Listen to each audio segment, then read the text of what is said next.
Hello my friends, welcome to my channel, The Wiggles Project. Today I thought I would talk about young onset Parkinson's disease and progression, particularly at the time when you're just diagnosed and you're kind of in a freaked out place where you're like, oh my God, what does this mean? There's no cure, it's progressive, what does that mean for me? I know that for myself, I was diagnosed in 2013, December of 2013. The year earlier, November of 2012, I had opened up a restaurant which was a pub. So 1 year into this, my dream of owning a restaurant, this terrible diagnosis comes my way. And so for me, one of the things that I got obsessed with was I needed to find somebody who owned a restaurant and had Parkinson's disease. And I ended up finding one. And I think in my head, I was thinking, ooh, if somebody else is a restaurant owner and they have Parkinson's disease, that means I can do it too. But that was the motivation, I think, behind my just desperately wanting to find another restaurant owner with Parkinson's. Not only just to relate, but to see that somebody else was owning and operating a restaurant successfully with the disease while having it. Because it's like when you hear that it's, there's no cure, it's progressive, my mind just made it took it to the worst possible place that the disease could possibly take you. It was like there was no transitory period of progression. Even though I was told it was progressive, it's just like in your head, it's just like, okay, you've got Parkinson's and now your life is over. And it's not like that. You wanna go outside? You gotta go outside. Now I'm 8.5 years into my diagnosis. I started with I did carbidopa, levodopa, I did the generic, and I was taking 3 a day. Just 1 pill 3 times per day. And then eventually I started gradually needing more. And I've been taking one pill every 2 hours. Sometimes every hour and a half, it depends on what time of the month it is. My menstrual cycle absolutely impacts the way that my meds work, I guess you could say, their effectiveness. But that's been my routine now, I would say, probably for the last maybe 4 years, versus somebody else who has, I know, like, who takes like 3 pills 3 times a day. For me, like my little bit, just that little 1 pill spread throughout the day has worked best for me. But somebody else might have a better impact when they get it all at once. That's where I'm at with my meds now. I also take, 2 amantadine, 1 in the morning and then 1 at 3 o'clock. And then I take 1 risagiline. As I think back in the beginning too, it's like, it's hard to really fathom. It's like, what progressive means, but I think in my head it was still like, oh my God, I'm not gonna be able to walk someday, so I'm not gonna be able to bartend, I'm not gonna be able to cook and do these things that I need to do for my restaurant. And it's really not like that, at least from my experience. So it's things just slowly change, and as they change, you adapt to those changes. Doesn't mean that there won't be any challenges. And like right now I'm having a little bit of an off moment, which I'm going to go record on my GoPro. Don't let your off moments get the best of you. You can stretch. Put your feet up, literally.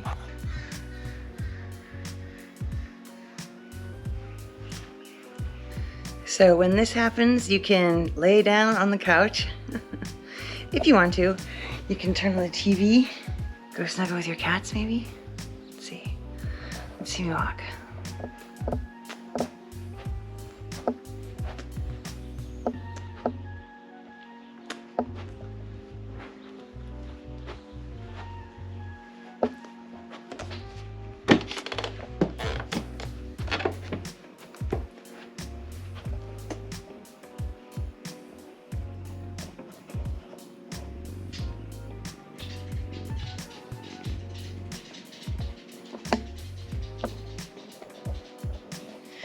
That's my little purr machine, Bandit.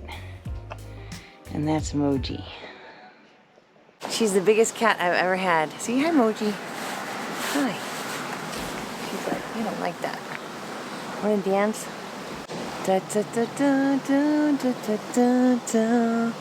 My name is Moji. I'm a monster. Oh yeah. Those are the only meds that I take regularly.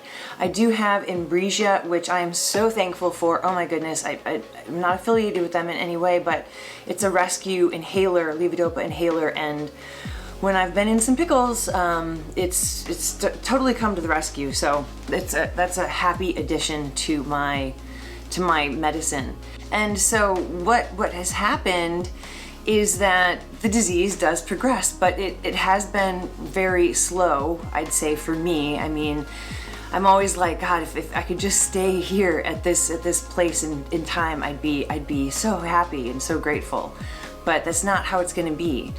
One of the most fascinating things I've found with my diagnosis is like how like in tune I am with my body.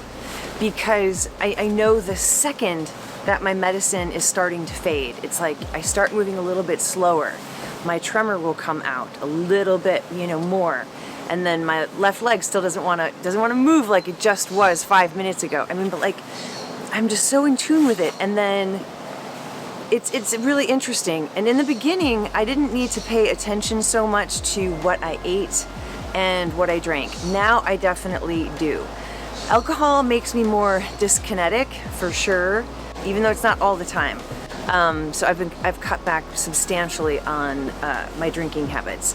And in the restaurant industry, you tend to drink a lot. So that's, I think, a pretty interesting thing. And then drinking also affects my sleep. I sleep so much better when I don't drink. And in the beginning, I could eat cheese, I could eat protein, all that stuff, and I can still eat all that stuff, but it's true that it will affect the absorption of the medicine in your body. So I do still eat those things, but typically it'll be at home, or I will time my medicine a little bit differently. Like if I know if I'm about to eat something that's high in protein, I'll take an extra dose beforehand. I don't have kids. I was actually single when I was diagnosed with the disease. Most of the young onset people that I know were actually married when they got their diagnosis. And I sometimes joke that it took a Parkinson's diagnosis for me to finally find love and get married.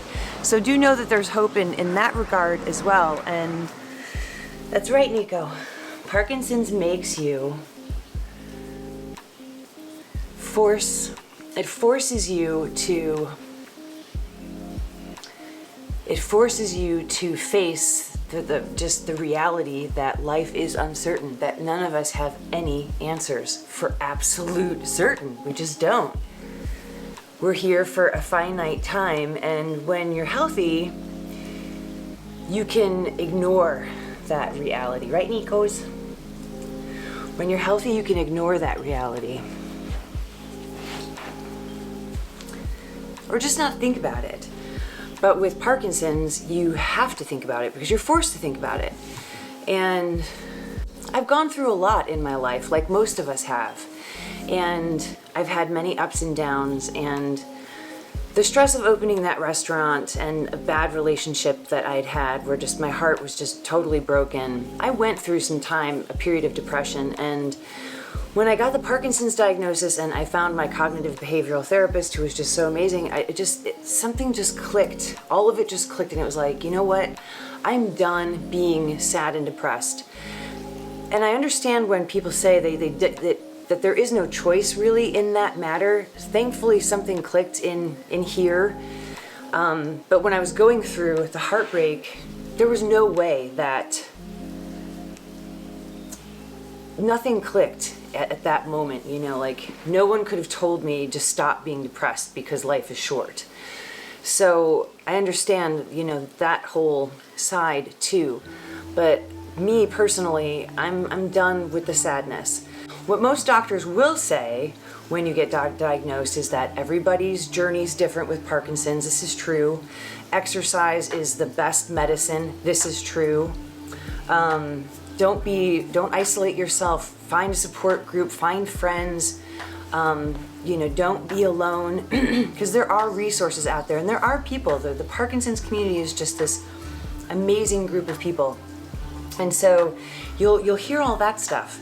But what I'm sharing with you is my experience with Parkinson's, and mine only. And perhaps there are other people out there who share it, who feel it, yet, is a little different. It's uniquely their own. So when I wake up, I do some stretching, I walk with my dog. Today's raining and we're gonna go walk in the rain. I've got this awesome raincoat that I had on yesterday when I was filming the first part of this video. Yeah, I love the rain. I love it. I'm so thankful for it. We're in California and we need it. And so what my days look like with Parkinson's disease, sometimes some mornings are slow, sometimes they're totally normal. But my off periods, they typically last between 20 to 30 minutes, 40 minutes to an hour sometimes if I've eaten something that is just, stopping my medicine from being absorbed, if it's that time of month.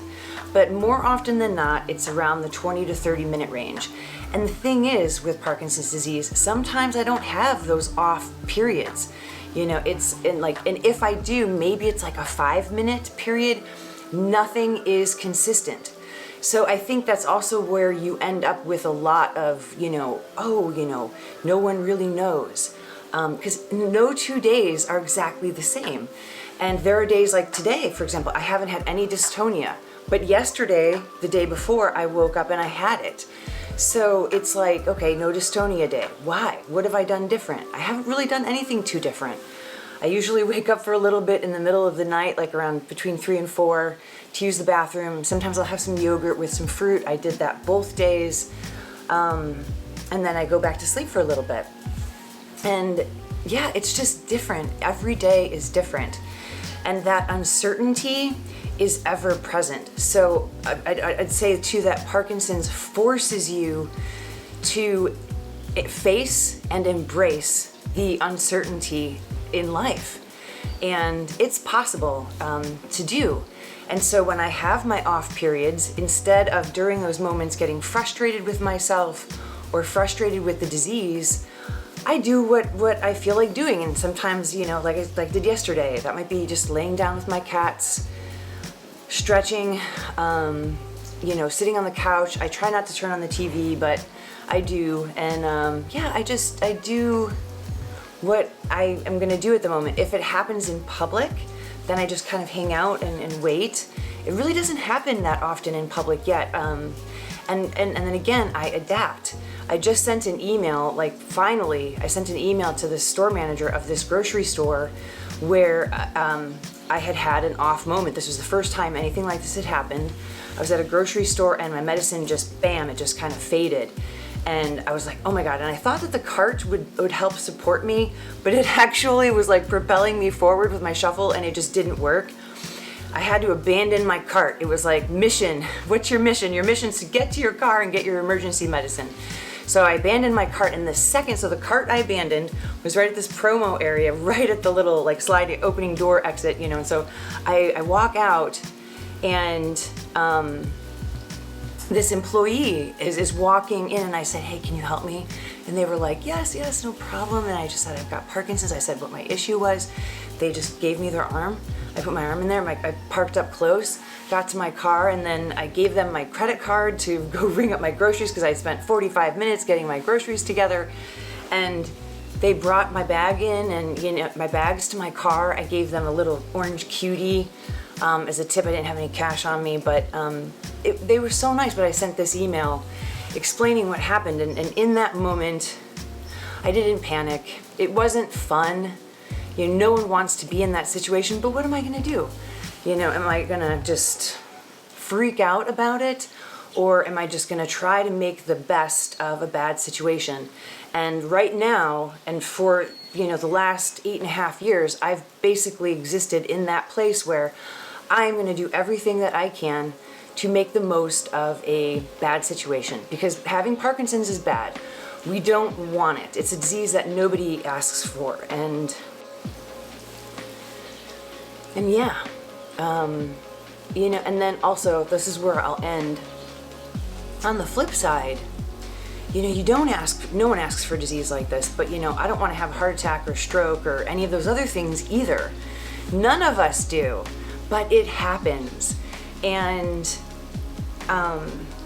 the thing is that's really remarkable about Parkinson's, I say, is that, again, with like everything kind of clicking in my mind, it's like I just have like this new appreciation for every day. It's not that I didn't have it before, but it just comes so into focus how short life really is. You know it before you get diagnosed with Parkinson's or you get cancer or any other terrible thing happens to you. We all have that sense of it, but it becomes reality.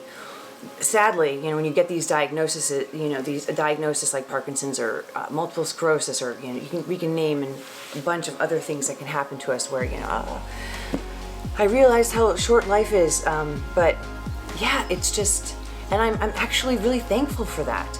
So it's like this strange gift in a way that has, again, gotten me to just see how precious every day is and live my life in a way that I would never have lived had I not been diagnosed with Parkinson's disease. So I hope that this video helps people get a sense, who maybe if you're just diagnosed, that 8.5 years in, I can live with it and it's okay.